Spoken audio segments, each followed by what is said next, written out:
मानुष तन जो पाया उसका सच्चा लाभ उठा ले। जीवन ये अनमोल तिहारा पल पल बीतत जात। हरि नाम सिमर राम नाम सिमर शिव नाम सिमर दिन रात। हरि नाम फिर आ गया जोशी मठ या ज्योतिर्मठ। जगत प्रसिद्ध वेदांत और दर्शन शास्त्र के महान भाष्यकार जगत पूज्य आचार्य शंकर ने इस मठ में अपनी महासाधना के श्री क्षेत्र की स्थापना की थी। उन्हीं की महासाधना से प्रेरित होकर भक्तों और सन्यासियों का दल आज भी यहाँ योग साधना किया करता है। शंकराचार्य जी ने जहाँ परम ज्योति लाभ की थी, उस स्थान पर छाया घिरी साधन वेदी के दर्शन करने से भक्ति और श्रद्धा अपने आप उमड़ आती है। फिर आ गया पांडुकेश्वर। कहते हैं इतिहास प्रसिद्ध चंद्रवंशी पांडु राजा यहीं निवास करते थे।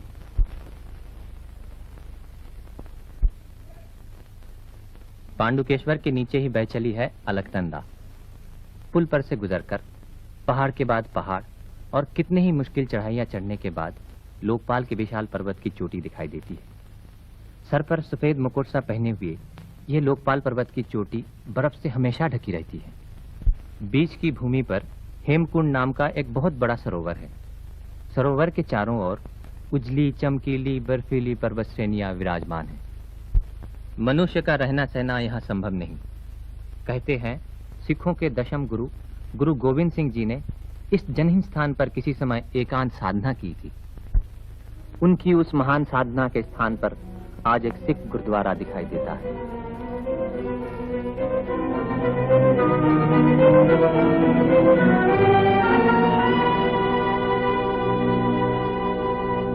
वहां से लौटने पर रास्ते में दिखाई देती है वो विशाल जलराशि जो हेमकुंड से निकलकर लक्ष्मण गंगा के नाम से अलकनंदा में आ गई।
कौन हो भाई?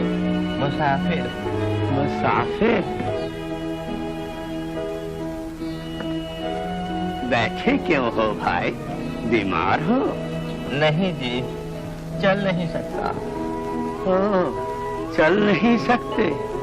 आओ मेरे साथ, मैं तुम्हें बाबा बद्रीनाथ के पास ले जाऊंगा। उठो, चलो भाई, आओ।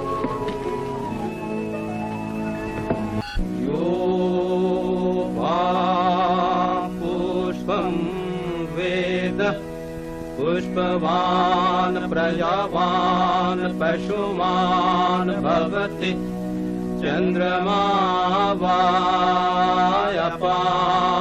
पुष्पं पुष्पवान् प्रजावान् पशुमान् भवति य एवं वेद योपामायतनं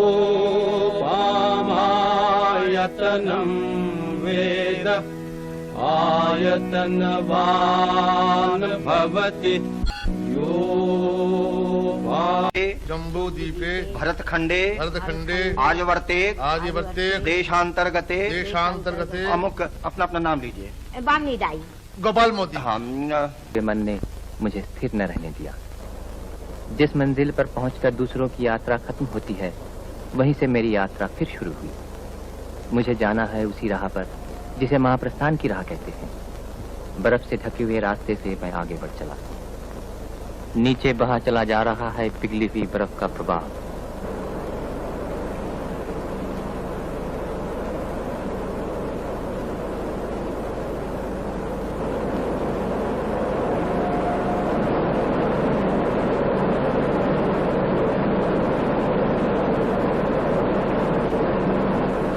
बहुत कुछ आगे बढ़ जाने पर वसुधारा का मनोहर दृश्य दिखाई देता है। वायु द्वारा उछाली हुई जलधारा की असंख्य बूंदें चारों तरफ छिटकी पड़ रही है। रास्ता बहुत ही कठिन है, फिर भी उस गहरी परछाइयों की रहस्यमय लोक में मैंने सामने आंखें उठाई तो गिरि संकट के नीचे ही दिखाई दी वो जगह जहां पांडव पत्नी देवी द्रौपदी स्वर्गारोहण करते समय धरती की गोद में हमेशा के लिए सो गई थी। इस पवित्र लक्ष्मीबान के पुण्य क्षेत्र में पहुंचकर ऐसा जान पड़ा जैसे मेरी सारी सत्ता किसी गहरी चोट के दर्द से व्याकुल हो उठी हो।